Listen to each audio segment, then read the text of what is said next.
Aprovechamos pues la proximidad del 1 de mayo para expresar nuestro fervoroso saludo a los trabajadores ecuatorianos, para quienes este gobierno realiza su mejor esfuerzo.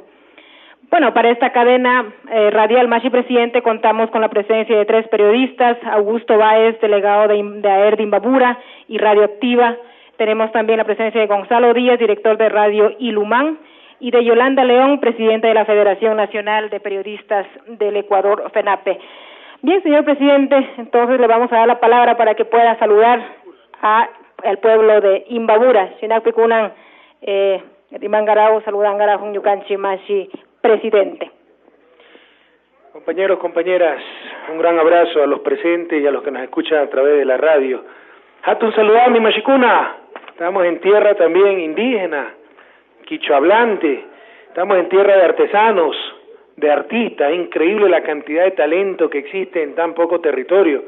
Ahí tenemos Otavalo y sus tejidos, ahí tenemos Cotacachi y sus artesanías en cuero, ahí tenemos San Antonio de Ibarra y sus tallados en madera, ahí tenemos la propia Ibarra y sus cantantes, su gente de letras, y obviamente también de un paisaje sin igual, la provincia de Los Lagos, pero también el majestuoso Imbabura, y desde aquí se aprecia el Cayambe y el gran Cotacachi también. Esta es una tierra maravillosa, créame. Ecuador es una tierra maravillosa, e Imbabura también, una tierra bendecida por Dios. Felicitaciones a nuestros trabajadores por este 1 de mayo. Voy a hablar extensamente sobre tercerización y la explotación laboral que ha habido. Vamos a presentar algunas soluciones, pero en primer lugar un abrazo fraternal. Ese 1 de mayo estaremos marchando junto a los trabajadores de nuestra patria. Es una característica del socialismo del siglo XXI.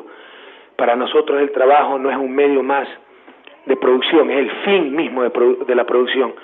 Y vamos a terminar con esta explotación laboral y esta situación en donde se ha sometido al trabajo humano en función del capital, en función de las necesidades de acumulación del capital. Eso tiene que acabar. Por el contrario, todo debe estar en función del trabajo humano, un trabajo digno, un trabajo estable, bien remunerado. Nadie ha encontrado una mejor manera de combatir la pobreza absoluta que generando trabajo productivo y digno. Y ese es uno de los objetivos de nuestro gobierno. Tenemos una noticia dolorosa, pero que nos debe impulsar a continuar adelante.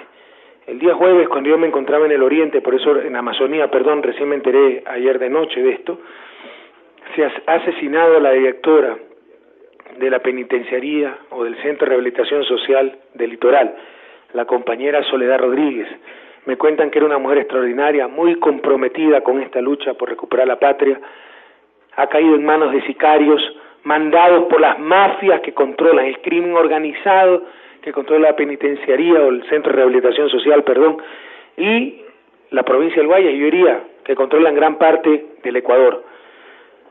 A los deudos, a los familiares de Soledad, nuestro abrazo más solidario y el compromiso de que esto no quede en impunidad. Y a todos ustedes, compatriotas, el compromiso de que la maldad no nos vencerá. Todos juntos venceremos a esa maldad, se acabará el crimen organizado en este país. Esto se investigará hasta las últimas consecuencias. Si es necesario, el propio presidente irá al Centro de Rehabilitación Social del Litoral, pero no permitiremos que el crimen organizado nos gane la moral, domine al Estado. Juntos, un pueblo altivo y soberano, venceremos a los malos, venceremos a la maldad.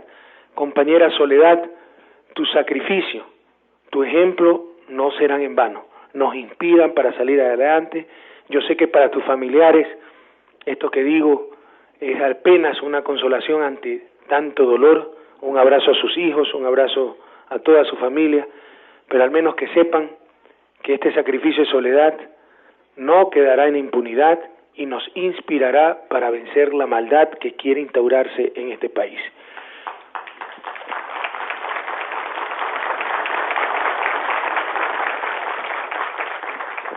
Un recuento, compañeros, un poco de la semana. El día lunes estuvimos en la provincia del Oro con motivo de sus 123 años de provincialización. Participamos de la sesión solemne, participamos visitamos con el señor prefecto los canales de riego. Ese es uno de nuestros compromisos, sembrar de canales de riego nuestra patria. Y de noche, pues, la gentileza del pueblo machaleño y orense en general nos invitaron a tremenda fiesta de celebración, ¿no?, donde nos divertimos mucho. Muchísimas gracias, Machala, muchísimas gracias a nuestro gobernador, al señor prefecto, al señor alcalde de Machala y en general a todo el pueblo del Oro. Estando allá recibimos la noticia de que el Tribunal Constitucional, que a nadie le quede la menor duda, el Tribunal Constitucional Social Cristiano, que sabía que iba a ser cambiado por el Congreso al día siguiente, porque si ustedes leen la resolución del Congreso cuando los nombran, son nombrados para terminar el periodo de aquellos vocales a los que reemplazaban, y ese periodo terminaba el 15 de enero del 2007. Por ejemplo, yo tengo 2 representantes del Tribunal Constitucional y ni los conozco. Si hay un nuevo presidente y siguen los mismos vocales de antes. Entonces estos señores sabían que el martes el Congreso los iba a sustituir porque estaban en funciones prorrogadas, y en una muestra de irresponsabilidad frente al país y frente a la historia, en un intento desesperado de seguir calentando sus asientos, pactaron con los 57 diputados destituidos y le dijeron, mira, los regresamos y ustedes nos mantienen.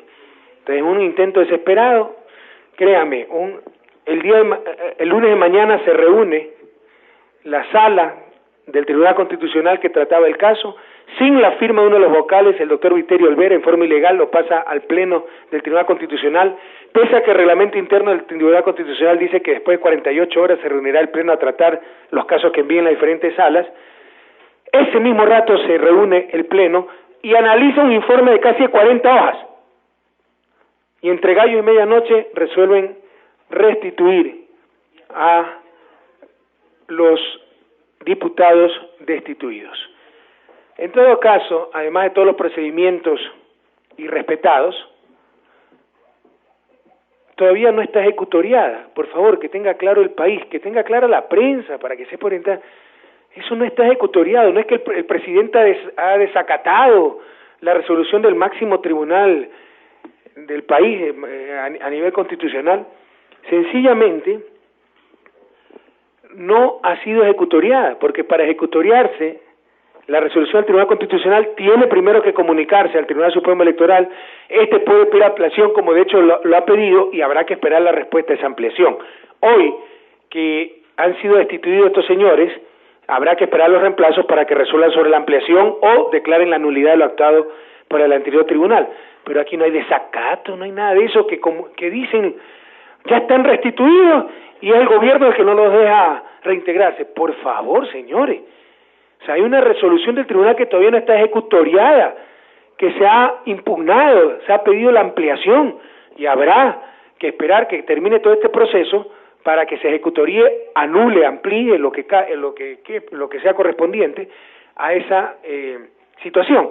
Incluso por ahí he visto, sí, es mi culpa, yo sé, compañero, le pido disculpas por seguir leyendo ciertos editorialistas y escuchando a ciertos periodistas, pero por ahí hay despistados que dicen que Correa tiene doble moral, porque cuando el Tribunal Constitucional le dio la razón con la Junta Consultiva para el Servicio Exterior, que se declaró también constitucional la Junta Consultiva, ahí sí estaba bien la resolución y ahora ya no está bien. Señores, la resolución sobre la Junta Consultiva todavía tampoco está ejecutoriada.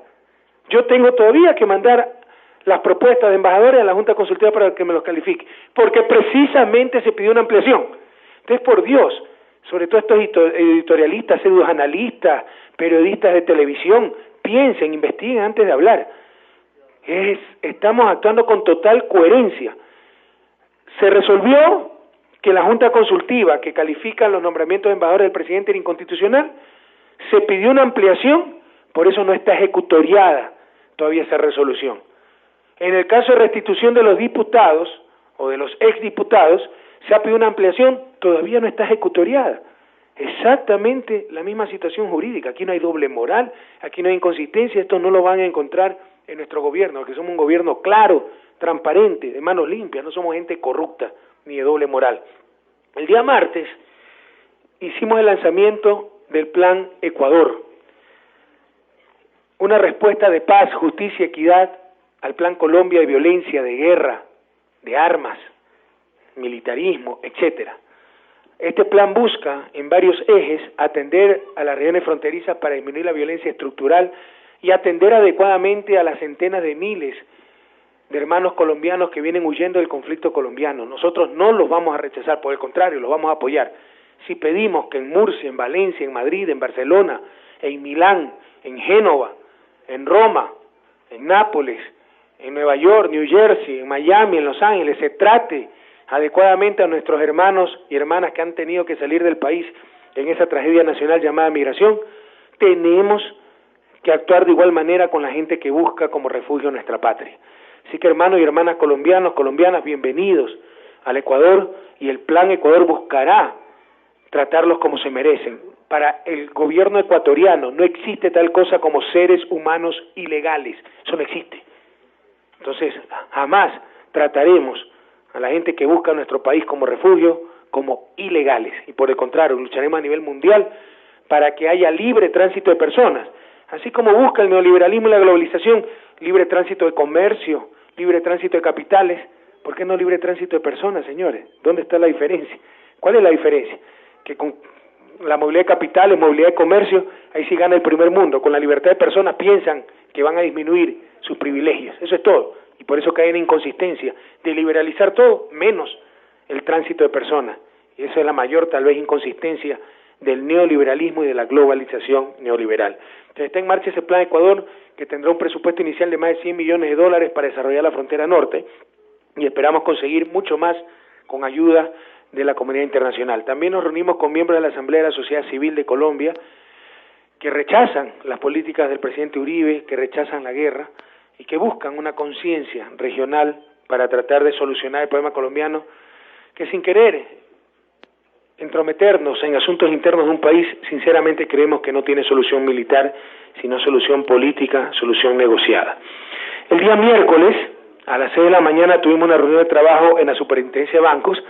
Esto es otra cosa que, como siempre, la prensa tanto estropea. Por favor, señores periodistas, señores dueños de los medios de comunicación, si no saben las cosas, tengan decencia y no publiquen nada. Pero publican tonterías en base a falsedades. Esa sesión es reservada, fue reservada porque se trató un tema muy delicado. Pero cuando se levante la reserva, se conocerá la verdad de qué es lo que pasó. Y se verá las mentiras y las torpezas, tonterías que ha publicado tanta prensa. Pero obviamente no corregirán nada, ¿no? Se ratificarán en lo dicho, el culpable es Correa, de nuevo, etcétera. Una muestra de mediocridad de nuestra prensa y su incapacidad para la autocrítica. Jamás se hace una autocrítica y decir, nos equivocamos, ¿no? Diario El Comercio publicó, Correa auspicia la demanda de inconstitucionalidad de la Junta Consultiva. Claramente, eso indicia pensar que nosotros presentamos la demanda. Cuando lo reclamamos dicen, no, de acuerdo a la Academia de la Lengua, auspiciar es patrocinar o favorecer. Entonces no nos equivocamos. Y sus mismos editorialistas, tomando la noticia del Comercio, hacían editoriales diciendo que nosotros habíamos presentado la demanda de inconstitucionalidad.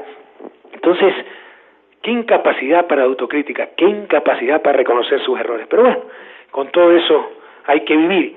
En todo caso, en esto también una barbaridad. La sesión fue reservada, no saben qué pasó, y por ahí un periódico contra el cual vamos a empezar acciones judiciales. Porque ya basta, no quieren el imperio de la ley. Bueno, vamos a hacer el imperio de la ley aquí. Eso es lo que busca también el gobierno. Y vamos a aplicarle la ley por su mentira. Sacó un titular diciendo que el presidente asaltó la Junta Bancaria y que yo presidí contra la ley la Junta Bancaria. Señores, fue una junta reservada con la mayor parte del equipo económico del gobierno frente a un problema gravísimo que estamos enfrentando. Y mi disgusto, no es como dice la prensa porque no se eligió un vocal, fue porque no tuvimos una letra de información. Y un superintendente de bancos, que hace tiempo yo sospecho que está vendido a la partidocracia, con la cual pactó para que lo eligieran. Recuerden que este señor superintendente fue propuesto por nada más y nada menos que el diputado Luis Almeida de Sociedad Patriótica, después de haber amarrado con todo el mundo. Sacó 80 votos, gran parte de la partidocracia. Todos los diputados destituidos votaron por este señor, por si acaso. Desde ahí ya empezó la sospecha, este señor pactó. En 2 meses, ¿qué ha hecho? Estamos quedando hasta mal ante la opinión pública, ¿verdad? Que hemos dicho, vamos a controlar la banca, reducir la tasa de interés, eliminar comisiones. En 2 meses, ¿qué se ha hecho? Porque tenemos un superintendente que no quiere hacer nada. No ha cambiado una sola persona en la superintendencia de banco, por favor, cuando eso está lleno de corruptos asalariados de la banca. No todos, cuidado, excelentes funcionarios, pero hay gente corrupta y asalariada de la banca. Ni siquiera se acogió al decreto 003 de reducción de sueldos y salarios. Y no nos da una sola letra de información. Y tratamos un tema sumamente sensible sin tener ninguna información. Después, habíamos consensuado que el 5º miembro de esa junta iba a ser la ingeniera María Lourdes Andrade. Él estaba de acuerdo. Ese rato cambia, nos presenta 3 nombres sin ningún currículo. Ahí ya fue la gota que derramó el vaso. Y no me inviten a payasadas, pues yo no tengo tiempo para perder. Y me retiré sumamente enojado. Y le pido disculpas al pueblo ecuatoriano por el enojo, pero ustedes, perdónenme, no han elegido a la Madre Teresa de Calcuta, han elegido una persona de carne y hueso. La mediocridad, la incompetencia, la indolencia sí me molesta. No hay tiempo que perder. Aquí, señores, lo que estamos luchando es para evitar que, como siempre, la banca se apodere de la junta bancaria. Aquí en este país, los superintendentes han sido hasta parientes de los banqueros. El 5º miembro inconstitucionalmente, porque la junta bancaria se compone de 5 miembros. Superintendente, que en mi opinión sincera, ya hace tiempo está captado por la banca. Ya lo tienen de su lado. Gerente del Banco Central, que siempre está del lado de la banca. 2 representantes del Ejecutivo y un 5º miembro que se elige por consenso. Ese 5º miembro siempre también ha sido un representante del sector financiero. Inconstitucionalmente, porque la Constitución dice que no podrá participar en los organismos de control los entes controlados, pero siempre ha sido un representante del sector financiero. El gerente del Banco Central siempre ha estado al lado del sector financiero. No solo eso, también es inconstitucional que participe ahí el gerente del Banco Central, porque la Junta Bancaria también supervisa el Banco Central. Entonces, constitucionalmente no puede estar él controlado en el organismo de control. Pero eso siempre ha sido un botín de la banca. ¿Queremos parar los abusos de la banca? Entonces no podemos dejarle pues la superintendencia a la banca. Y eso es lo que hemos hecho. Buscado hacer con total transparencia, en acuerdo con el superintendente, con total legalidad. ¿Qué ley ha roto el presidente? Es que ha utilizado su poder político para imponer el 5º miembro. Por supuesto, pues, si ese es mi deber. ¿O quieren una junta bancaria controlada por los banqueros, señores? De forma legítima y legal, hemos utilizado el poder político para que esa junta bancaria tenga gente independiente de la banca. Entonces, el hecho no está en que si Correa tiene mayoría o no, en que si esa junta bancaria va a funcionar en función del bien común o si va a defender intereses privados. A mí, busquen lo que ustedes quieran. Yo no tengo banca, no soy banquero, gracias a Dios, no tengo intereses privados. Lo que vamos a tener una junta bancaria que defiende el bien común y a los clientes de la banca, o no es por eso lo que votó el pueblo ecuatoriano el 26 de noviembre del 2006. Pero es increíble, las cosas que se dan en este país es increíble. El periodicazo hace unos 15 días en El Comercio, Correa manda en la diplomacia. O sea, es malo que el presidente mande en la diplomacia. ¿Quién quiere que mande? ¿La señora Mantilla? Por favor, pues. Ahora, Correa manda en la junta bancaria. ¿Quiénes quieren que manden, por Dios? Primero, no es cierto, porque el superintendente tiene capacidad de veto y está controlado por la partidocracia y los banqueros. Pero ¿quiénes quieren que manden? ¿Cómo quieren que gobierne sin tener poder? Acumulación de poder. ¿Qué acumulación de poder? Aquí el presidente no tiene ningún poder. Todo ha sido destruido. Todo está hecho para que no se haga nada. Aquí está sintiendo el ministro de Energía, pregúntenle. ¿Hace cuántos meses se firmó la emergencia vial? Todavía no puede enviar $1 a la reconstrucción de caminos por todas las trabas que hay. Todo está hecho para que no se haga nada. Entonces, queremos gobierno, necesito poder, necesito tener capacidad de decisión, pero no es que se busca la acumulación de poder. Entonces, ¿qué quieren que hagamos?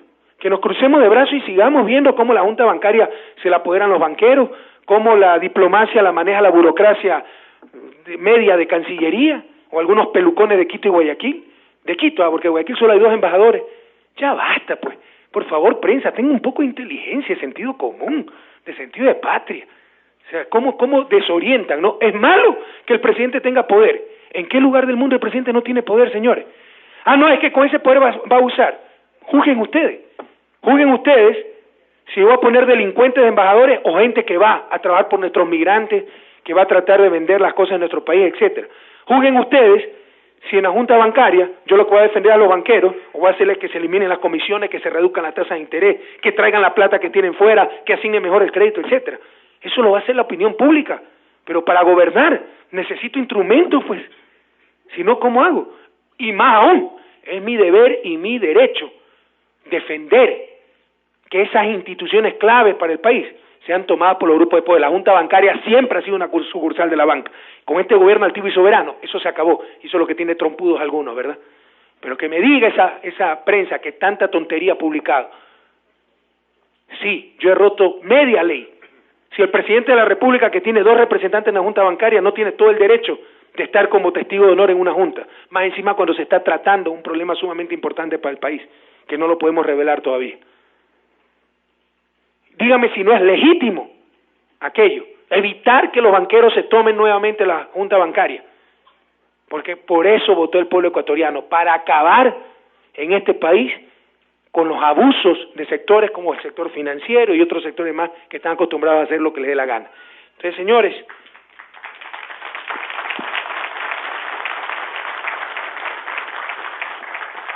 es mentira que yo porque quise imponer una vocal.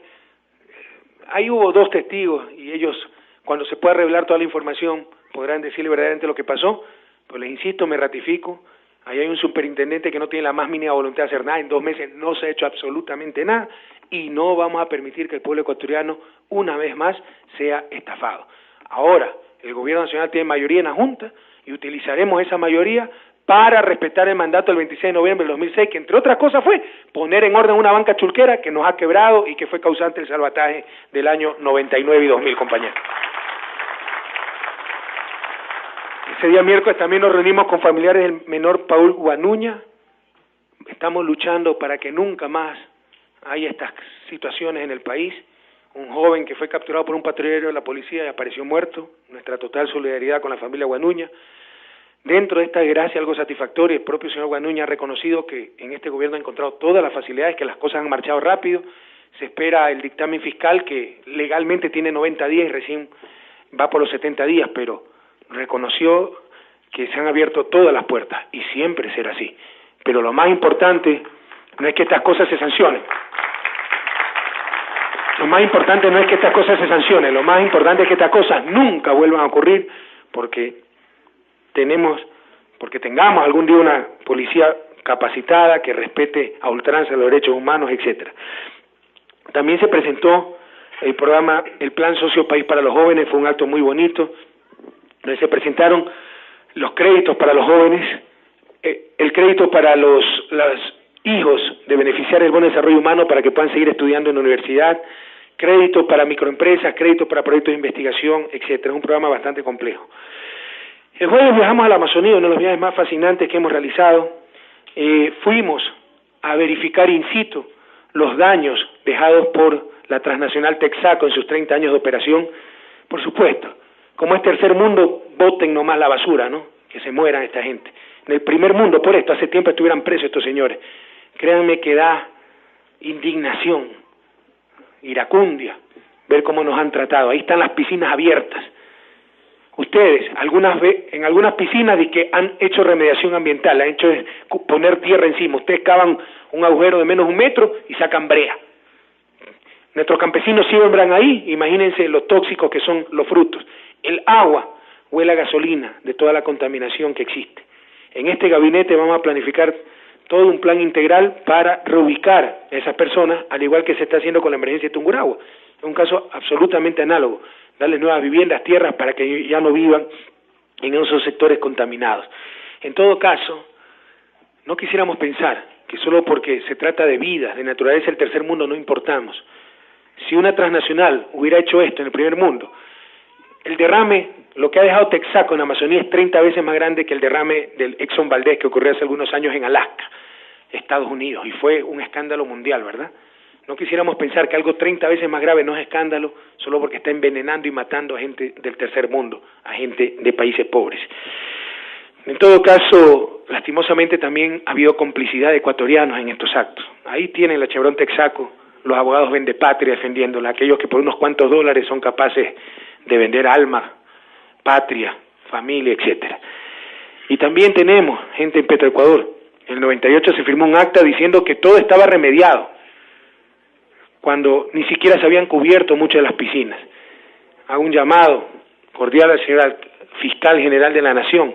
Ahí hay un informe de Contraloría estableciendo responsabilidades penales para los funcionarios de Petroecuador que firmaron esa sinvergüencería, que todo estaba remediado cuando nada está remediado.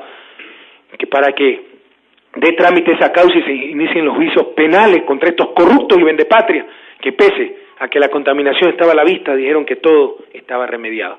En todo caso, un gran abrazo solidario a nuestro compañero de la Amazonía, sobre todo a Luis Llanza y tanta gente que por tantos años han luchado porque se haga justicia. Querido Lucho, queridos amigos, Pablo, etcétera, ustedes son ejemplo para nosotros. Asimismo, se pudo verificar que Petroecuador continúa también con malas prácticas y que contamina, pero no solo eso, que con este neoliberalismo, la privatización de todo, la remediación ambiental la dejó de hacer hace algunos años Petroecuador y se crearon muchísimas empresas privadas de remediación ambiental. ¿Y saben lo que pasa ahora? Expresamente se corta el oleoducto para que haya derrames y tengan esas empresas contratos. Ahí hay corrupción dentro y fuera de Petroecuador, gente dentro de Petroecuador que se presta a esta sinvergüencería a otorgarle los contratos a las mismas empresas, y gente fuera de Petroecuador, y con pena les digo, muchas veces miembros de las propias comunidades amazónicas que se prestan a cortar la cañería para remediación ambiental y para que les den indemnizaciones. Esto va a acabar. Vamos a instalar en Petroecuador un sistema electrónico de control del oleoducto para detectar enseguida cualquier fuga, y vamos a hacer las investigaciones de caso y sancionar a los corruptos. Me dice que aquí está envuelto un tipo de apelo que también está en Telefónica, que está por todos lados este tipo, que se ha llevado en peso la patria, un señor Vivas, que creo que todos conocen. Vamos a investigar esto, pero con este gobierno mafioso, escúchenme, mafiosos miserables, con este gobierno se les acabó la fiesta. No permitiremos que se nos lleven en peso nunca más a la patria, nuestra Amazonía, nuestro petróleo.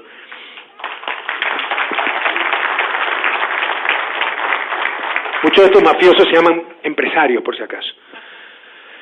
Bueno, también la situación social de la Amazonía es tremendamente grave.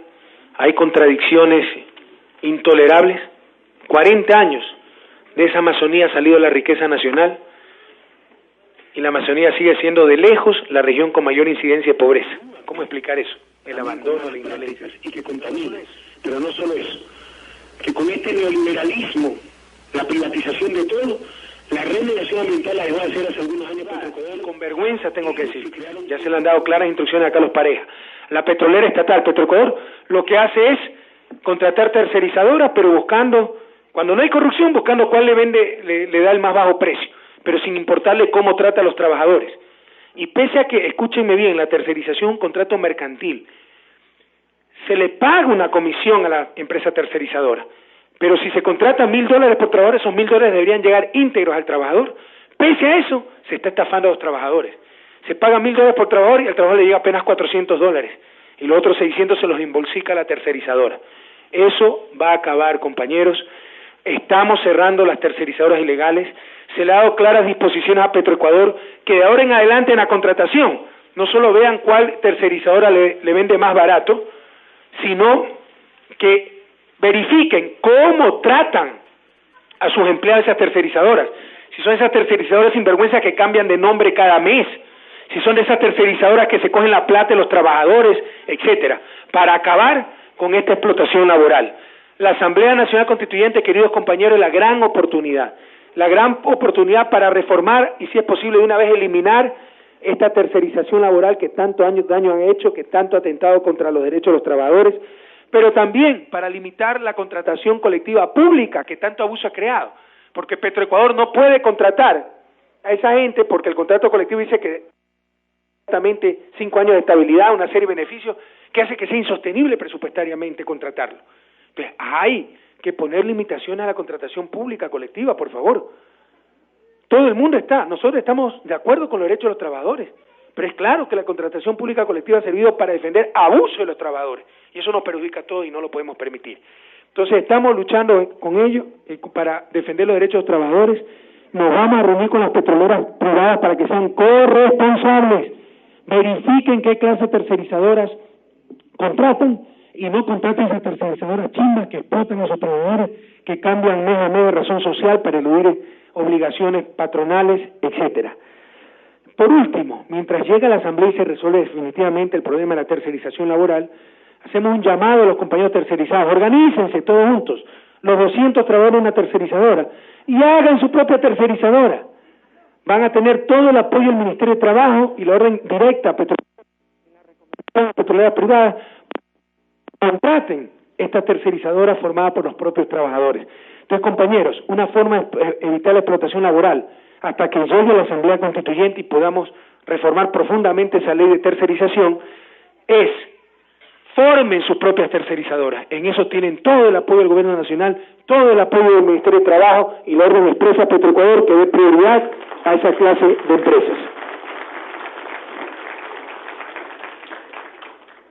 De igual manera, pudimos verificar la tala indiscriminada que se está dando en la Amazonía, como en muchas zonas del país, incluso en Galápagos, pasando por Esmeralda.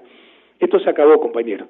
Este gobierno altivo y soberano, responsable con todos sus conciudadanos, pero también con las futuras generaciones, no permitirá más tala indiscriminada. Aquí hay muchos involucrados, aquí hay crimen organizado. Los fiscales tiemblan en meterle juicio a los traficantes de madera, a los que roban a Petroecuador, etcétera, porque son mafias organizadas. Este estado de anarquía con este gobierno se acabó. Se ha dado orden expresa a la fuerza pública que combata este tráfico. Se va a declarar en veda la madera de Orellana y Sucumbíos, porque la ley forestal actual dice: se decomisa un cargamento de madera, hay que rematarlo. Entonces ya están de acuerdo los traficantes de madera en que el dueño de la madera lo compra a $200 y solo le costó $200 más el atraco. Con la veda, la ley dice que esa madera irá para fines sociales y no la recuperan los propios traficantes.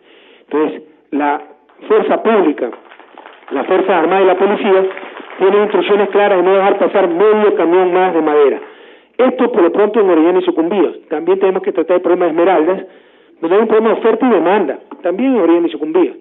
Oferta a las comunidades negras de Esmeraldas, muchas viven de la deforestación, hay que darles alternativas de trabajo, un problema social complejo. Pero si no tuvieran a quién venderle, no habría esa actividad. Y vean, pues son grandes industriales de Quito los que compran esa madera ilegal. Entonces, en el gabinete que vamos a tener el 4 y 5 de mayo, dicho sea de paso, nos invitó la Armada Nacional para hacer ese gabinete en el buque Escuela Guaya. Fíjense qué maravilla. Vamos a zarpar el jueves de noche, jueves 3 de mayo me parece que es, de Manta, y vamos a llegar el viernes de noche a Guayaquil. Y eso es un mensaje, no solamente a Guayaquil, sino a todo el país. Un mensaje de integración. Ya basta de ponerse a competir entre Manta y Guayaquil. Los rivales no son Manta y Guayaquil, por favor. Los rivales son Shanghái, los puertos en otras partes del mundo. Debemos coordinar las acciones de este país para todos vivir mejor. Entonces, un mensaje de unidad, que los ecuatorianos sencillos, corrientes, cotidianos, no tenemos ninguna rivalidad entre nosotros, que son las élites que tienen sus intereses que se pasan peleando entre Guayaquil y Manta, y entre otras partes del país, obviamente. Entonces, sale el buque Escuela Guayas de Manta y llegamos a Guayaquil, y va a ser un gabinete itinerante en el buque Escuela Guayas en un mensaje de unidad nacional. En ese gabinete vamos a tratar el problema del control forestal. Y vamos a dar soluciones también para Esmeralda, sancionando a las industrias, grandes industrias, de muchos sectores, sobre todo de Quito, que compran esa madera ilegal, metiéndolos presos a estos señores que están atentando contra el bien público. Les insisto, el ilícito, la anarquía, se acabó con este gobierno. Vamos a cuidar el bien público, compañeros.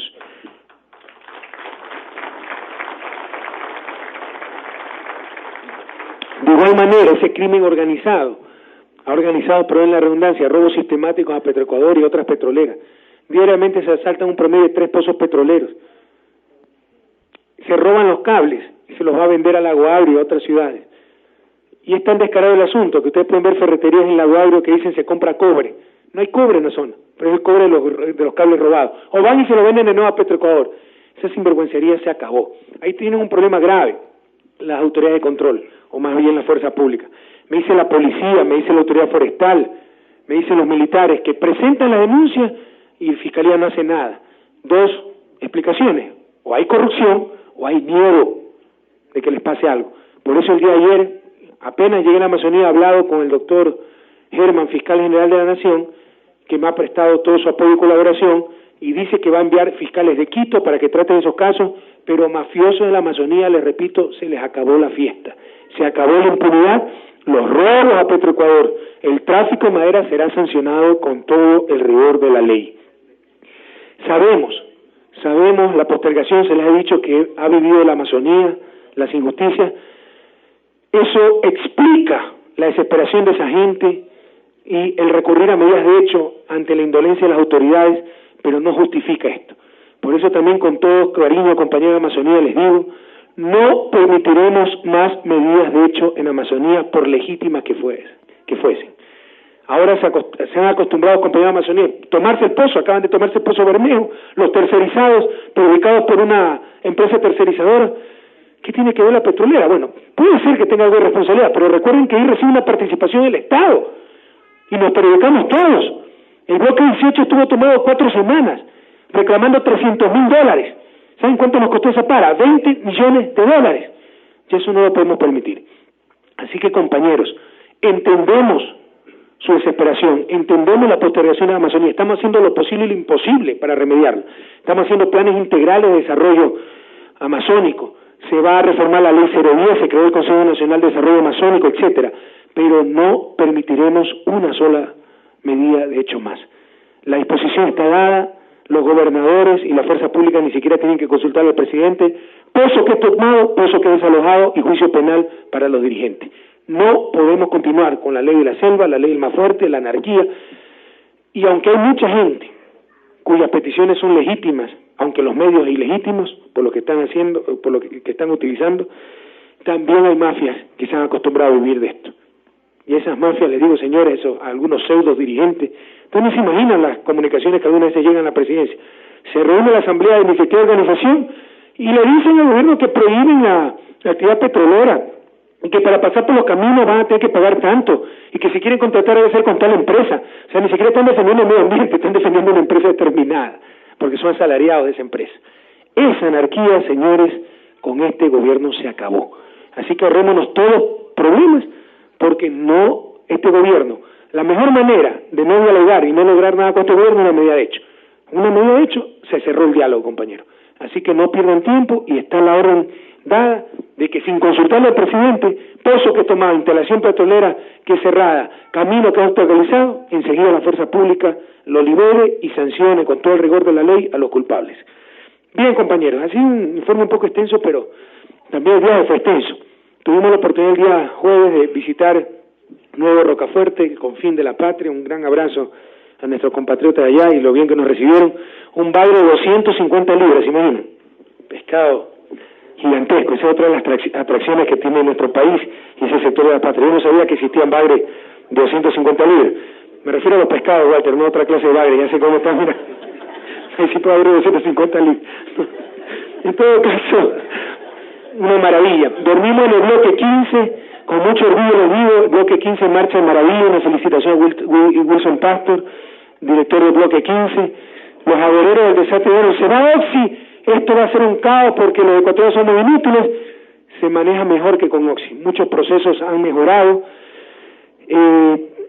¿Por qué se redujo la producción? No fue culpa de esta administración, sino que desde abril del 2006 dejó de perforar la Oxy. Y eso repercute en producción, pero para finales de este año se recuperarán los niveles históricos de producción. Felicitaciones a la gente del bloque 15 por su extraordinario trabajo, por lo bien que nos trataron.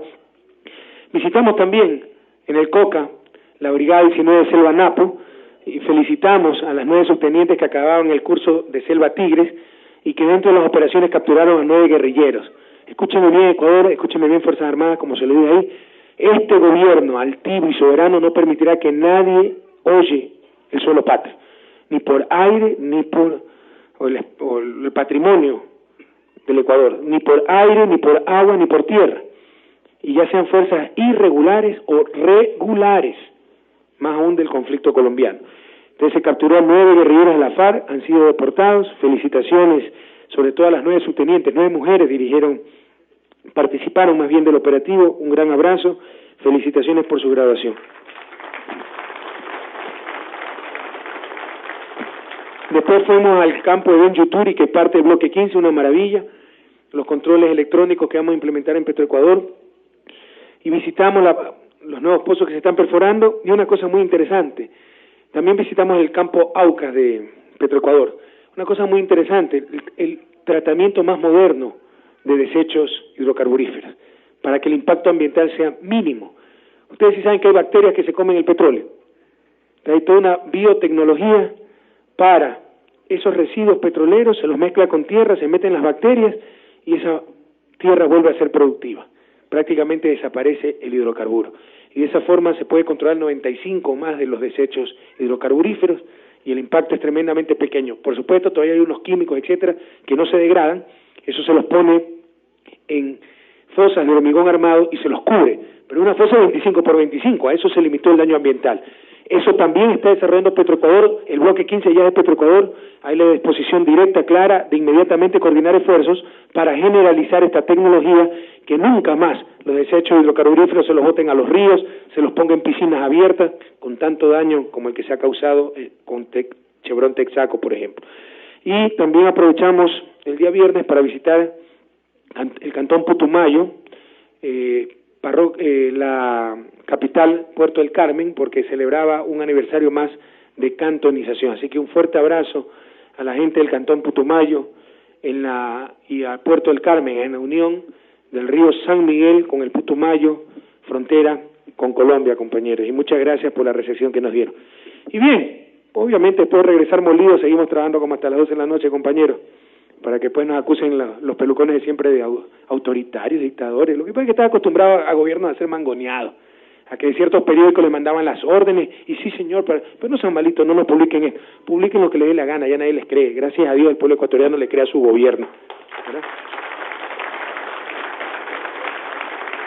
En todo caso sí vamos a seguir acciones legales contra algunos medios, porque ya basta de tantas mentiras, ya basta de tanta sinvergüencería. Bueno, seguimos trabajando y hoy de mañana nos encontramos en esta queridísima ciudad de Ibarra.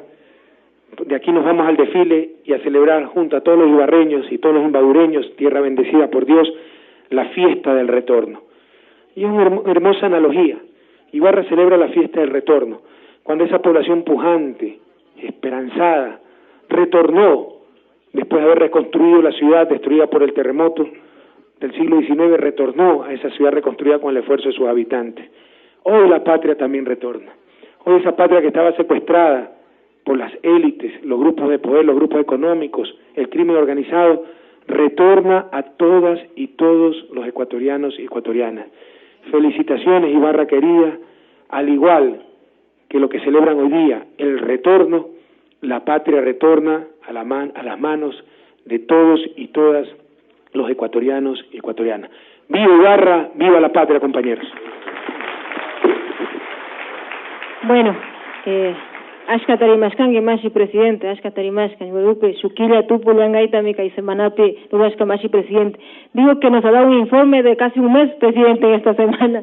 Vaya. Bueno, queremos anunciarles que al final de la cadena de radio, pues está nuestra ministra de Vivienda, que también se entregarán nuevos bonos de vivienda para el mejoramiento y 14 bonos para la vivienda nueva. Bien, vamos a dar paso entonces a las preguntas. Nuestro compañero Emilio Espinosa pues moderará. Emilio. Muchas gracias, Mónica. Buenos días, señor presidente. Buenos días para los compañeros de prensa invitados a nivel nacional. Queremos indicar que en la 15ª cadena nacional de radio se está, como siempre, integrada por las emisoras de Corape a nivel nacional para todos los pueblos del Oriente y de los hermanos quichuas, OPE con todas las emisoras en el país, y AER también con las distintas emisoras que nos acompañan en nuestra república. Tenemos como invitado, señor presidente, el día de hoy a el señor Augusto Báez, delegado de la Asociación Ecuatoriana de Radiodifusión de la provincia de Imbabura. Nos acompaña también la licenciada Yolanda León, presidenta de la Federación Nacional de Periodistas del Ecuador, FENAPE, y invitados de las organizaciones y movimientos sociales, el compañero Renan Tadeo de los Pueblos Negros, el compañero Lauro Farinango, representante de los pueblos quichuas, y la compañera Inés Almeida, representante de los movimientos ciudadanos. De inmediato le damos la bienvenida a la licenciada Yolanda León, presidenta de la FENAPE, para iniciar este diálogo. Muchas gracias, señor presidente, buenos días. Yo quiero iniciar con un tema que usted menciona siempre en sus intervenciones y en el que muchos colegas deben sentirse aludidos. El 3 de mayo se celebra el Día de la Libertad de Prensa. Este concepto se ha ido ampliando en los últimos años, especialmente, lo que significa que el Estado y la sociedad deben garantizar una igualdad de condiciones para todos los medios de comunicación, sean convencionales, comunitarios, alternativos, incluyendo las nuevas tecnologías. Crear una comunidad informada significa asegurar la calidad de la comunicación desde el conocimiento. Este es un concepto por el cual se creó este Día de la Libertad de Prensa, y el otro es porque muchos colegas, en el cumplimiento de su deber, han perdido hasta su vida, perseguidos básicamente por grupos mafiosos que cuando se informa sobre su quehacer, los persiguen hasta matarlos. Esto queremos que no suceda en el país. Queremos precisamente las garantías que el Estado y la sociedad deben darnos para el ejercicio de nuestra profesión. ¿Cómo el gobierno garantiza esta libertad de prensa bajo ese concepto? Y si es que ustedes tienen alguna propuesta también como gobierno para que en la Constitución se evidencien estas garantías. El Estado garantiza absolutamente la libertad de prensa, incluso de cierta prensa tan mediocre como la que tenemos. Y creo que lo hemos demostrado. Yo le pregunto, ¿cuántos medios de comunicación están cerrados?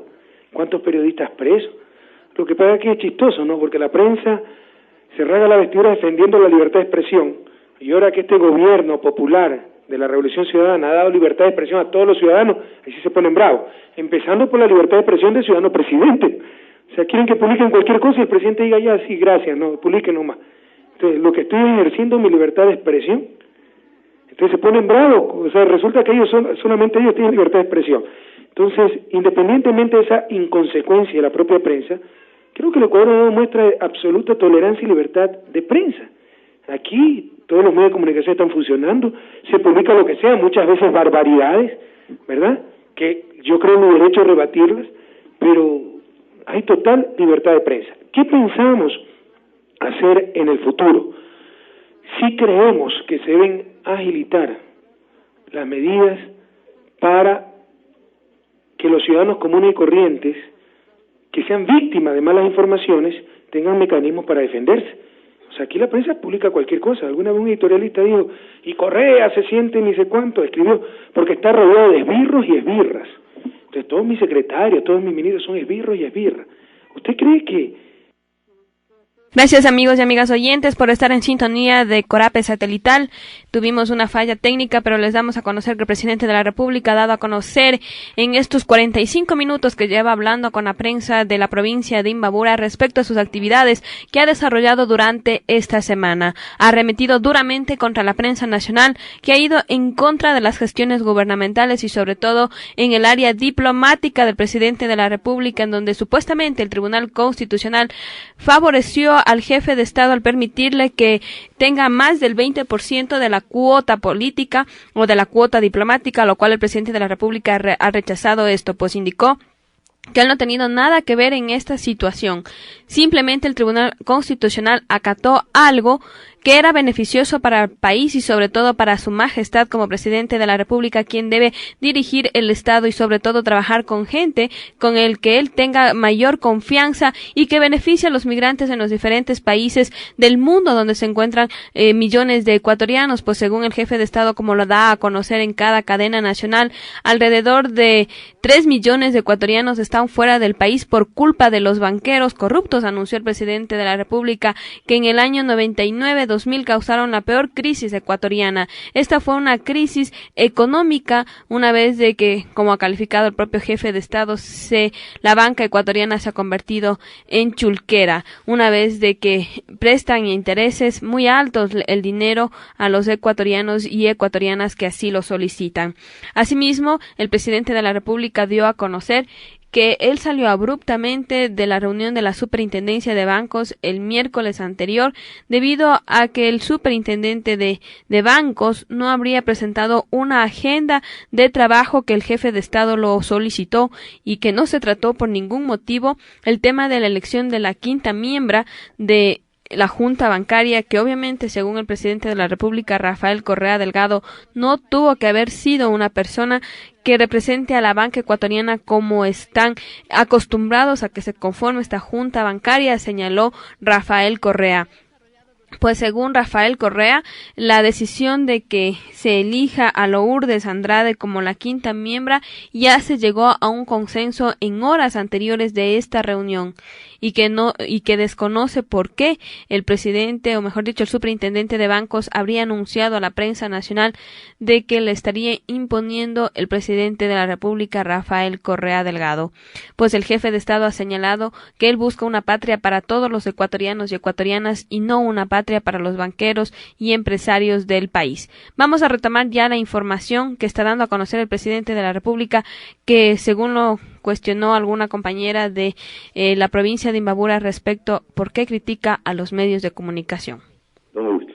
Señor presidente, reciba un saludo cordial de la Asociación Ecuatoriana de Radiodifusión Núcleo de Imbabura, que agrupa muchas emisoras que en este momento están en cadena, igual del Colegio y la Unión Nacional de Periodistas de la provincia de Imbabura. Yo creo que, para variar en las inquietudes, hemos pensado de que la producción del etanol debe ser un punto básico que se puede identificar perfectamente en nuestra zona, especialmente en el Valle del Chota, que usted lo conoce. Hay estudios que se han realizado, y usted viene haciendo un periplo por el Brasil, y habíamos conocido por las noticias que usted se interesó mucho, y hay fundamentos de su parte para poder aplicar esos proyectos acá. En el Valle del Chota, nosotros tenemos ya como unas 4.000 hectáreas de cañas sembradas. Se requeriría de unas 3.000 más, y se ha pensado, piensan los moradores, nuestros hermanos negros del Chota, de que con el préstamo del 555, que está hoy ya en vigor, en plenitud, a través del Banco de Fomento, podrían ellos alcanzar y poder sembrar estas 3.000 hectáreas más que se necesitan. Por otra parte, hay alguna conflictividad en cuanto a que el IES es el mayor accionario del ingenio Tababuela. Los pequeños cañicultores aspiran de que el poder económico que tiene el IES pase a manos de los pequeños cañicultores para poder producir directamente. El proyecto está en vigor. Quisiéramos preguntarle entonces, ¿qué apoyo daría usted? ¿De qué manera ha pensado, toda vez que el Valle del Chota nos ha producido tantas alegrías, si de allí nacen los mismos futbolistas mundialistas que usted conoce y tanto les ha aplaudido? Señor presidente. Primero, un gran abrazo al Valle del Chota, a la gente linda del Juncal, Carpuela y tantas poblaciones tan pintorescas, tan maravillosas. Nuestro país realmente bendecido por Dios. Qué diversidad étnica, qué diversidad ecológica que tenemos, ¿no? El Valle del Chota es una maravilla. En segundo lugar, precisamente una de las zonas donde se piensa desarrollar caña para el proyecto de etanol es el Chota. Se piensa desarrollar unas 100.000 hectáreas de caña de azúcar para el proyecto de etanol, 40.000 nada más en la provincia del Guayas, en la zona de Milagro, que es típicamente cañicultora, y el resto en otras regiones. No le tengo la cifra en la cabeza, pero una de esas regiones es el Valle del Chota. Así que los compañeros pueden estar seguros que van a hacerse esos sembríos. Eso está a cargo del Ministerio de Agricultura. Supongo que puede ser a través de créditos directos para los pequeños cañicultores que siembren la caña. Con respecto a lo del IES, usted sabe que el IES es una institución autónoma, pero yo no vería mal que ese ingenio pase a manos de las comunidades, pero eso habría que conversarlo con el IES. En todo caso, para el de etanol se necesitan nuevas inversiones, poner una pequeña planta ahí, pero el Valle del Chota es uno de los sitios que se ha pensado para desarrollar más cultivos de caña y el proyecto etanol. Y por último, como usted bien ha dicho, esa tierra tan olvidada, la tierra del Chota, ni siquiera tiene un estadio decente, y de ahí sale media selección nacional, ¿verdad? Entonces eso demuestra la inequidad que existe en este país, y tiene que ser la Fundación del Team Delgado la que esté construyendo por ahí un estadio. Entonces el ministro de Deportes tiene la instrucción de desarrollar toda una infraestructura deportiva, futbolística en el Chota, para que esos grandes atletas que tiene el Chota, ese semillero de los futbolistas de selección nacional, tengan una adecuada escuela desde sus inicios y puedan aún potenciar mucho más sus ya extraordinarios talentos y llenarnos de orgullo alrededor del mundo como lo están haciendo hasta ahora. Un gran abrazo a toda la gente del Chota. Como información adicional sobre el tema, usted debe conocer que no viene como repregunta para nada, señor presidente. Debe conocer que se estarían beneficiando más de 5.000 familias con la situación del etanol. Sí. Tenga seguridad. Así que, si me permite desarrollar un poquito más. Me gusta que las cosas se las diga con franqueza, con claridad, y a usted sí le creemos. Si me permite una cosa más, mi querido amigo. ¿Por qué el entusiasmo de nosotros en los biocombustibles? El etanol es parte de los biocombustibles. ¿Qué significa biocombustible? Combustibles, bueno, estrictamente hablando, el petróleo también es de origen orgánico, ¿no? Pero el periodo de tiempo es el problema. Combustibles de origen vegetal, si usted quiere. Así es. ¿Ya? ¿Por qué el interés en esto? Porque es primero como sembrar petróleo. El petróleo en un rato se acaba. El etanol se puede sembrar una y otra vez caña, maíz, etcétera, y seguir produciendo etanol. Pero segundo, es altamente generador de empleo y distribuidor del ingreso, porque se puede tener pequeños cultivos, todo ir a la planta productora de etanol, se produce etanol y se le paga a esos pequeños productores, se genera un mercado para los pequeños productores. Entonces es algo muy interesante como mecanismo de desarrollo de ciertas zonas rurales. Por eso es que uno de nuestros planes principales en el sector agrícola son los biocombustibles. Primero, para prepararnos una economía no petrolera, y segundo, porque son proyectos altamente distribuidores del ingreso. Se puede tener pequeñas plantaciones para producir etanol y biodiesel. Señor presidente, antes de pasar a las inquietudes de los representantes de los movimientos sociales, hay una inquietud de fondo en lo que usted acaba de analizar en el informe respecto al tema económico. Usted ha venido revelando que existe en la práctica un matrimonio, un delito colusorio entre la banca corrupta, no todos los banqueros, la partidocracia y el Poder Judicial. En base a su experiencia en el plano económico y financiero, ahora que le ha puesto el cascabel al gato en el tema financiero, señor presidente, en la Asamblea Nacional Constituyente, ¿cómo se va definitivamente a cambiar el sistema económico y financiero del país para evitar que el Ecuador vuelva a caer en estos males? Bueno, poniendo controles más estrictos, ¿verdad? Incluso a nivel de poder político, democratizando los partidos políticos para que no sean mafias organizadas que definen los intereses de los caudillos del turno. Más que la Constitución, ahí hay que reformar la ley de instituciones financieras, que ya fue reformada después de la crisis, pero se necesitan ciertos ajustes y sobre todo ciertas regulaciones para que la banca cumpla con su rol. El rol de la banca, compañeros, no es ponernos satélites, cajeros bonitos, no es tener chicas guapas atendiéndonos. El rol de la banca macroeconómica no es llenar los bolsillos de los banqueros que están rompiendo récords históricos de utilidades. El rol de la banca es captar el ahorro que tiene una sociedad e enviarlo donde se necesite ese ahorro dentro de la propia sociedad.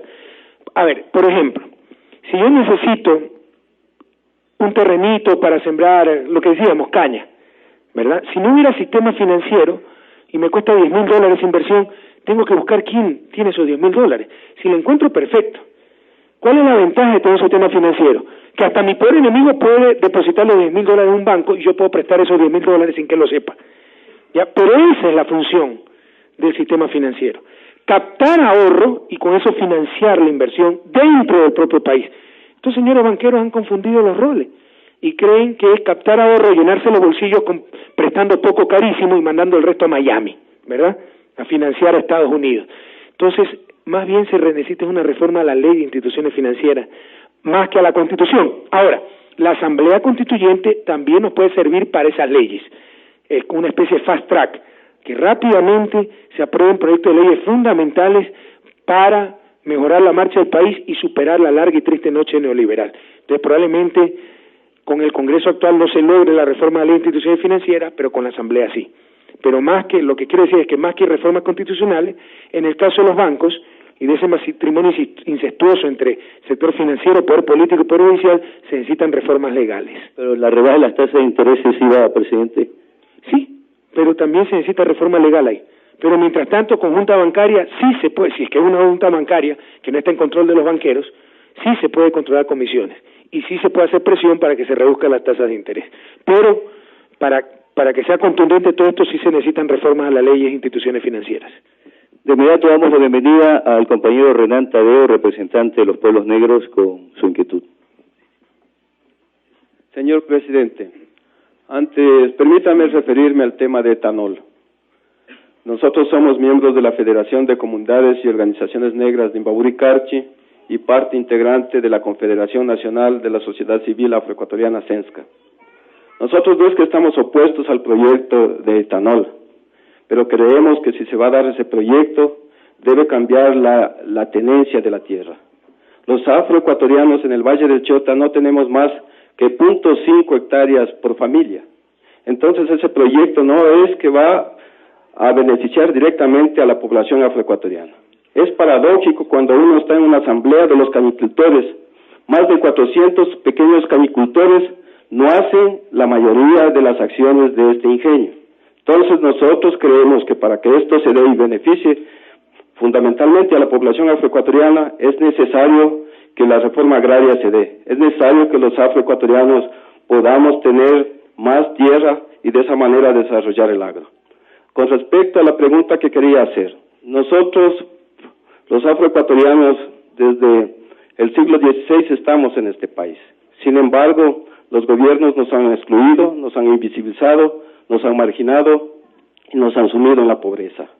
Hemos estado en Durban en el año 2001, donde se celebró la Cumbre Mundial contra el Racismo, la Xenofobia y formas conexas de intolerancia. En esa cumbre el gobierno del Ecuador firmó acuerdos en el sentido de que esto debía cambiar. Y para eso se ratificó en el hecho de que hay que hacer una reparación en beneficio de los pueblos afroecuatorianos.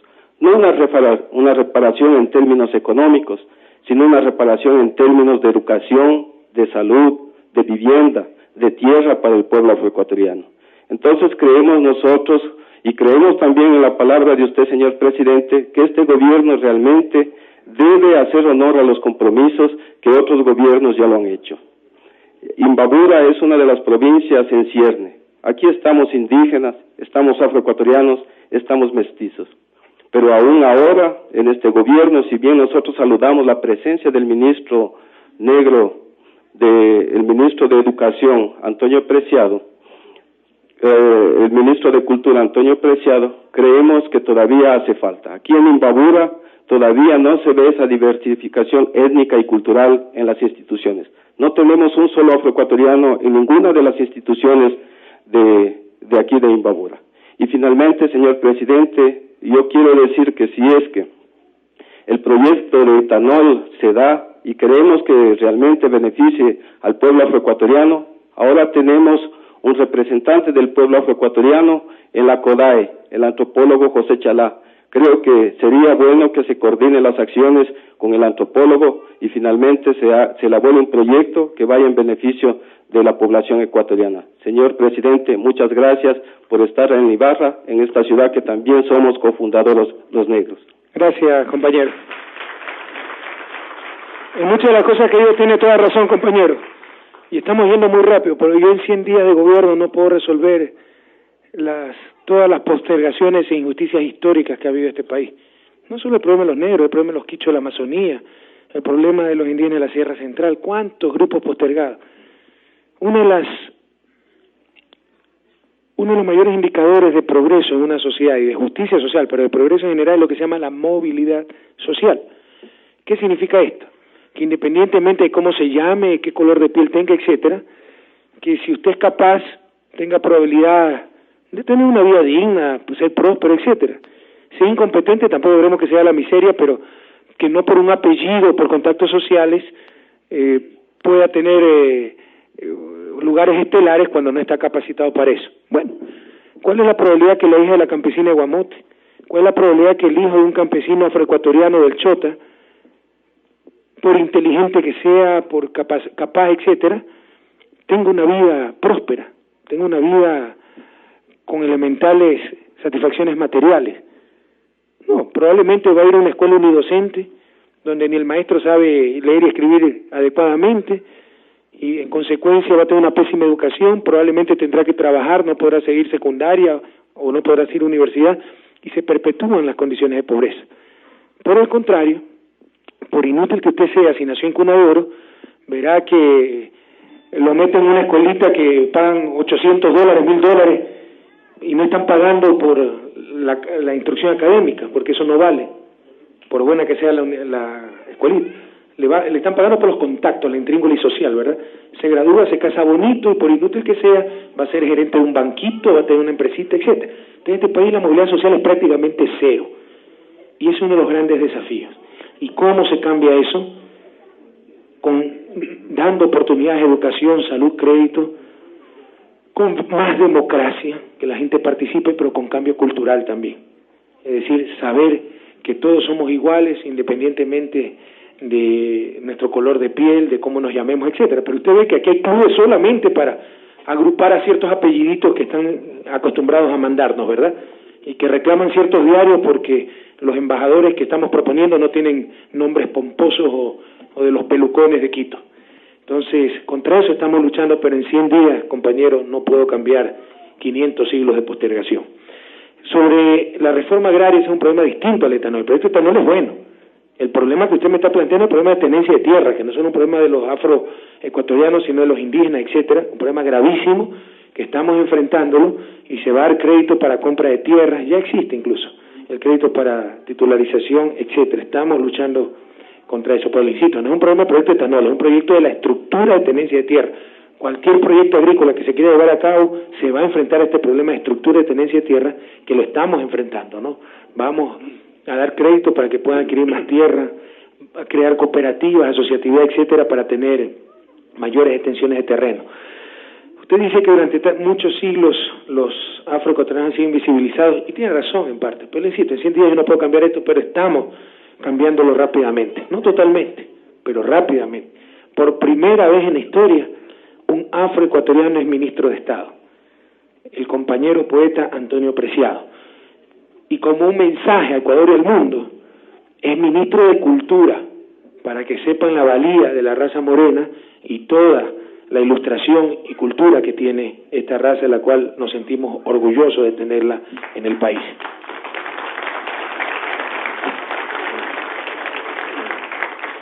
Usted ha mencionado el CODAE, y ha mencionado un compañero que está en el CODAE, entonces todo eso estamos apoyando, compañeros. Entonces estamos tratando de remediar las cosas, pero en 100 días no lo vamos a poder hacer todo. Pero vamos adelante, y vamos rápidamente adelante, y esperamos que después de 4 años de gobierno sea un país distinto, con mucha más democracia, con la participación de las diferentes nacionalidades. Mira, aquí tenemos una compañera quichua hablante de la Amazonía. ¿Cuándo se iba a ver eso como secretaria de Comunicación? Esa es la imagen del gobierno. Ella es la portavoz del gobierno. Entonces, hay grandes cambios, compañeros. O sea, no nos desanimemos, veamos el futuro. Ha habido mucho sufrimiento, pero estamos saliendo adelante. Y por último, sí, una corresponsabilidad, mi querido amigo. O sea, cuidado que vamos en el paternalismo, en que solo hemos sido víctimas, algunas veces hemos sido también partícipes en nuestra situación. Entre los afroecuatorianos existen muchas divisiones, y usted lo sabe. Usted ha mencionado una organización de afroecuatorianos. ¿Cuántas organizaciones existen? Y se viven peleando entre ustedes. Y si se hace algo para una organización, nos saltan al cuello 500 otras organizaciones. Entonces sí le pido de corazón, organícense, únanse, y también entonces de esa forma, contundentemente, sean actores de su propio futuro, de su propio progreso, compañero. Porque con todo cariño le digo, existe mucha desunión entre los afroecuatorianos. Hay que hacer una autocrítica también hacia el interior, ¿ok? De inmediato damos la bienvenida al compañero Lauro Farinango de los pueblos quichua, indicando que por efecto del tiempo vamos a tener una ronda más de preguntas los compañeros periodistas invitados, y luego procederemos a la entrega de los bonos de vivienda con nuestra ministra de Vivienda, la arquitecta María Duarte, el ingeniero Walter Solís, viceministro, que se encuentran presentes. Bienvenido, Lauro. Alisamis Cacapay, Caimbadura Yactami, Machi Rafael Correa, Ecuador, Yactapa, Hatun Pushak.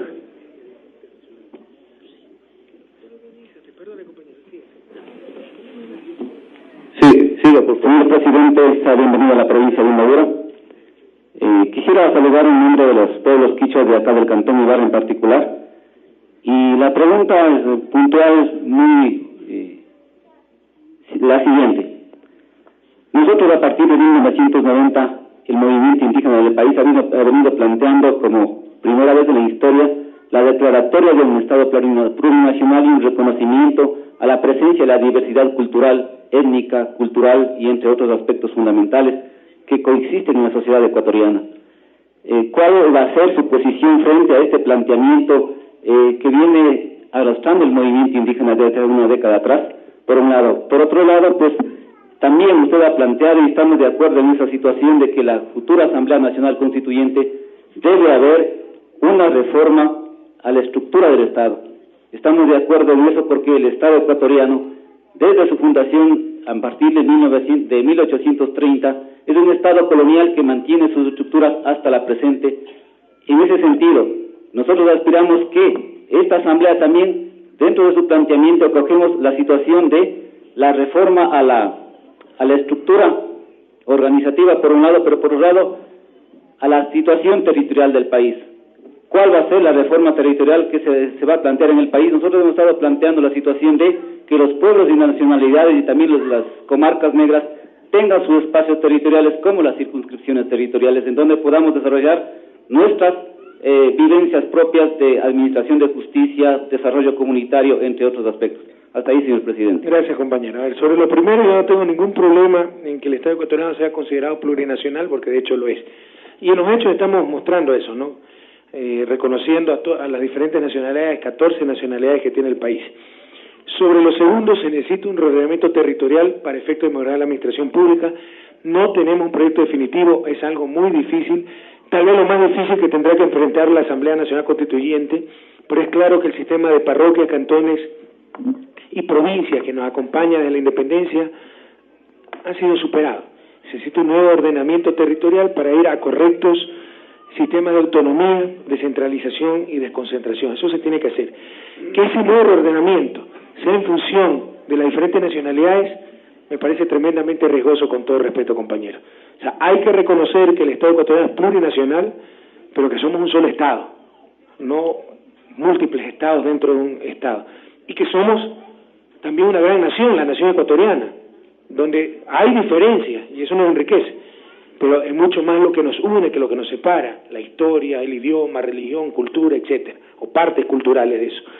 Entonces, esto del ordenamiento territorial en base a territorios para afroecuatorianos, territorios para los Sionas, los Secoya, los Guarani, los Cofanes, los Shuar, los Ashuar, los quichua hablantes de la Amazonía, me parecería tremendamente riesgoso, más aún con su propio sistema de administración de justicia. No, compañero, aquí tenemos un solo Estado, una gran nación que es la nación ecuatoriana, se deben respetar las especificidades. En la Constitución y en la ley me parece que se respetan ciertas tradiciones de la justicia indígena, pero debe haber elementos comunes que constituyan un solo Estado, el Estado ecuatoriano, y una sola nación, la nación ecuatoriana. Entonces, con todo respeto, lo que usted propone me parece tremendamente riesgoso. El país necesita un nuevo ordenamiento territorial en función de una administración pública más eficiente, pero no un ordenamiento territorial en función de las nacionalidades, con su propio sistema de administración, su propio sistema de justicia. Eso significa acabar con el Estado ecuatoriano y tener múltiples Estados, y en eso no estamos de acuerdo. Damos la bienvenida a doña Inés Almeida, representante de los movimientos ciudadanos. Gracias. Señor presidente, quiero expresar a nombre de las 48,000 personas con discapacidad que tenemos aquí en Imbabura el saludo más placentero de tener entre nosotros. Y qué bueno encontrarme con usted ya no en la tarima, encontrarnos que usted esté ejerciendo poder y nosotros ayudándole a ejercer ese poder. Como referente de las personas con discapacidad, en su gobierno tenemos a un compañero inteligente, capaz, Lenín Moreno. Y desde ese punto de vista, yo quiero expresarle a usted un pedido muy especial. Perdonará. Las personas con discapacidad aquí en Imbabura formamos un gran gremio que representamos con gran altura. Tenemos inteligencia, tenemos título, tenemos honradez, tenemos ánimo y deseos de luchar porque este sistema cambie. Sin embargo, yo le pregunto a usted, señor presidente, que teniendo todos esos requisitos, las personas con discapacidad, especialmente la que habla, tiene todo por delante de estar presente en la asamblea para poder empujar su trabajo y su honestidad.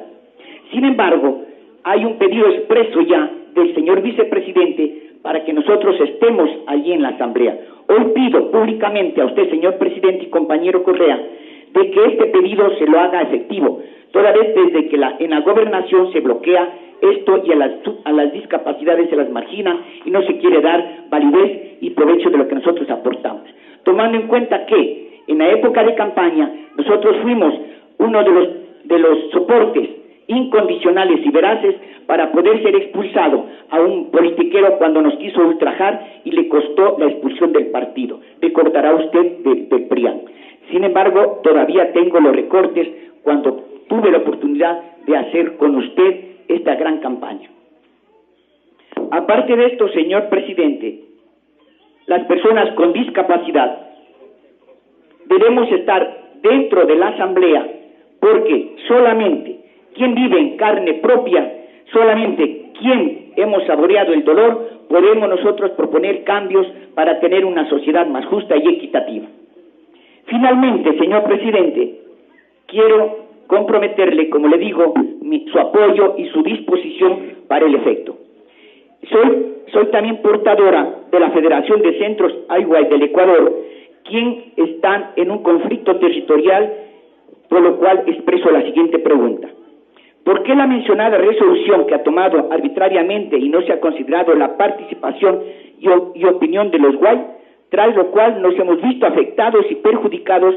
Compañeras, la pregunta que sea más corta, por favor, que estamos con la premura del tiempo. Gracias, compañera. Pues solamente se refiere a los madereros, traficantes de tierras y tala ilegal. Hasta aquí la pregunta. Gracias, compañeros. No lo entendí. ¿Quién es? Por favor, resúmame el oficio que leyó. El agua. Sí. Federación de Centros Agua del Ecuador. Sí, ¿qué dicen? Por eso le leo toda la pregunta. No, haga una pregunta, resumen nomás. ¿Qué dicen? Están preocupados por la adjudicación de tierras del patrimonio forestal del Ecuador a favor que no les adjudican a favor del territorio agua, en la parroquia Tulubí del cantón San Lorenzo, provincia de Imbabura. Compañero, ¿cómo vas a ver esto, por favor? Son problemas demasiado puntuales. En todo caso, yo le puedo asegurar que nuestro gobierno, se va a proteger el bosque primario, se va a controlar la deforestación. No entiendo bien la pregunta, pero dejemos ahí nomás. Sobre los que participan los discapacitados en la asamblea, usted me da una gran idea. Ojalá se respete, vamos a tratar de hacerlo con Alianza País, el porcentaje de discapacitados que la ley establece también para las empresas, que es hasta un 4% del total de trabajadores. Entonces, ahorita es sucesivo, hasta el final, hasta que se complete, va a ser 4%. Entonces, yo quiero respetar directamente el espíritu de la ley. Entonces, ojalá podamos, en la lista de Alianza País, hago un llamado a todas las listas que se quieran presentar, tener al menos el 4% de personas discapacitadas. Pero usted ha visto que nosotros hemos rescatado esa presencia, dignidad de los discapacitados. El segundo mandatario del país es una persona discapacitada. Entonces, creo que se están dando grandes avances al respecto, compañera. Sobre la pregunta concreta que me hace, no conozco el problema, obviamente, pero el problema puntual, no es imposible conocer problemas tan puntuales, pero que sí le quiero decir la política del gobierno. La política del gobierno es defender los bosques primarios de este país, parar la tala indiscriminada de nuestros bosques y hacer todo un plan de reforestación para explotar técnicamente la riqueza forestal y sobre todo con la participación de las comunidades para que sea también distribuidora de ingresos esa riqueza forestal. Una última inquietud de la licenciada Yolanda León, sin repregunta por el efecto del tiempo, licenciada. Muchas gracias. Señor presidente, a propósito de la Asamblea Constituyente, usted había anunciado que Alianza País no irá con una lista única, sino que participará con diferentes organizaciones. En este sentido, ¿cómo funcionará esa participación? ¿A partir de qué criterios o acuerdos serán estas listas? ¿Y cómo construir esta alianza? No, por el contrario. Nosotros hemos dicho que no necesariamente la lista única es la mejor estrategia. ¿Qué es lo que tenemos que hacer? Que los ciudadanos, la gente democrática, progresista de este país, controle la asamblea. Para ello, la lista única no es la mejor estrategia en todos los casos. Algunas veces sí. Por ejemplo, a nivel nacional, yo le puedo anticipar que, de acuerdo a los estudios que hemos hecho, no es la mejor alternativa. Ahí es mejor tener 2 o 3 listas coincidentes. Es decir, lo que debemos tener es un proyecto único, no una lista única. Con lista única podemos captar menos asambleístas que si vamos con 2 o 3 listas. En ciertos casos, en otros casos sí habrá que ir lista única. Le doy algunas pistas. A nivel nacional creemos que es mejor tener 2 o 3 listas separadas. En provincias donde el sector ciudadano progresista es bastante fuerte, es mejor ir con listas separadas. En provincias donde los grupos, la partidocracia, los grupos opositores retardatarios son muy fuertes, ¿ya? Y el resto estamos diseminados, ahí es mejor ir con lista única. Entonces, que quede claro, por favor, cuidado, que no es de romanticismo, es técnico esto. ¿Cómo captamos la mayor cantidad de asambleístas? Y la lista única no es necesariamente la mejor estrategia. El gran compromiso histórico que debemos tener todos los grupos patriotas, progresistas de este país, es tener un proyecto único. Pero para llevar a efecto ese proyecto único, probablemente la mejor estrategia es, en ciertos casos, ir con listas separadas para captar la mayor cantidad de asambleístas. Les insisto, el gran desafío no es la lista única, es el proyecto único. Señor Augusto... El proyecto único, o sea, algunos puntos fundamentales de lo que debe tener la nueva Constitución. Don Augusto Báez. Presidente, ¿qué más usted conoce? La postergación a ciertos sectores de la patria. Imbabura ha sido engañada permanentemente con proyectos como, por ejemplo, el Pesillo Imbabura, que usted lo conoce. Tenemos también la ambición de tener nuestra autovía Ibarra-Otavalo. Pero así igualmente tenemos una vía importante que es Ibarra-La Esperanza-Zuleta-Cayambe. Estas vías que dan acceso para que nosotros, incluido la provincia del Carchi, ingrese al centro del país, vías que están muy estrechas, no son expeditas como para el ejercicio vehicular. Entendemos que es como un cuello de botella. Los proyectos están hechos, los estudios, en fin. Los gobiernos de la última época nos han engañado. ¿Qué nos puede decir usted? Porque además yo creo que usted está recibiendo ya en forma más exacta estos requerimientos por parte de nuestras autoridades. ¿Qué nos dice usted esta mañana y tarde, por favor, señor? Mire, no se trata solo de Imbabura. Hemos recibido un país destrozado, donde con esta falacia que todo gasto público es malo, no se ha invertido en vialidad hace muchos años, se ha privatizado los caminos, cuando deberían nuestros impuestos financiar carreteros de primer orden. Entonces, usted sabe que hay una emergencia vial y estamos haciendo lo posible por recuperar el tiempo perdido, pero no todo lo podemos hacer este año. Es la primera fase de la emergencia vial. No tengo en mente si los carreteros que usted ha dicho, que los conozco, ¿no? El Ibarra, La Esperanza, Zuleta, Cayambe, da la vuelta al Cayambe por la parte de atrás, ¿verdad? Un camino de piedra precioso, dicho sea de paso. Ustedes lo quieren asfaltar, bueno. En todo caso, no tengo en la mente si está en la emergencia vial, pero sepan que poco a poco vamos a reconstruir. El carretero Ibarra-Otavalo en verdad es crítico, hay más de 10.000 vehículos que circulan diariamente, hay que ampliar la carretera y hay problemas de expropiación, etcétera, pero ya en el Ministerio de Obras Públicas se está adelantando esos trabajos, me parece que ese carretero está en el presupuesto. Ahora, mucho cuidado que muchas veces Rabindranath Tagore, poeta hindú, el que le puso a Mahatma Gandhi, a Gandhi Mahatma, el alma grande significa en hindú, decía, no basta querer, hay que saber el camino. Muchas veces por querer ayudar se hacen malas cosas. Por ejemplo, el proyecto Pesillo, ¿cuánto cuesta? ¿Usted sabe cuánto cuesta? Casi 80 millones de dólares. ¿Sabe todo lo que se puede hacer con ese dinero? Y muchas veces, no digo que no se va a hacer, digo que hay que tener conciencia de lo que cuesta, cuántas familias se benefician, cuánto cuesta cada hectárea irrigada, etcétera, ¿verdad? Y muchas veces son los propios constructores los que asusan a la gente para reclamar eso. Entonces hay que estar muy atentos. Yo le pregunto a la gente de Pesillo, de Cayambe, que se va a beneficiar con ese proyecto Pesillo, al propio alcalde de Cayambe, un buen amigo, un hombre creo sincero, si esos 80 millones no serían más útiles en cosas alternativas. Entonces piensen bien, ese proyecto nos cuesta 80 millones de dólares. Señor presidente, se va a enviar esta semana la terna por parte suya para la conformación del nuevo Tribunal Constitucional, conociendo de que los que estaban con funciones prorrogadas ya han sido cesados. Sí, ya nos mandó la petición al Congreso Nacional y hemos enviado una terna. Sí. Vamos de inmediato con nuestra Secretaria Nacional de Comunicación a emitir el resumen para los hermanos del pueblo quichua. Compañeros, como estamos un poco atrasados, y te ruego, Arturo, el encargado de agenda, por favor, si participan los ciudadanos, si participan los compañeros periodistas, no le podemos dar una hora a la cadena nacional debe ser 1 hora y media. Me hacen llegar atrasado a las otras actividades. Y detesto la impuntualidad, compañero. Este país debe aprender a ser puntual. Puntualidad es símbolo de respeto, de eficiencia y de orgullo nacional. Que ahora en adelante decir hora ecuatoriana es estar puntuales. Basta ese derrotismo que nos han impuesto nuestras élites. De ahora en adelante, a las 7 de la noche hora ecuatoriana es estar 5 para las 7. Estar ya a las 7 en punto es estar atrasado. Entonces, compañeros, yo tengo que partir, me están esperando para el desfile.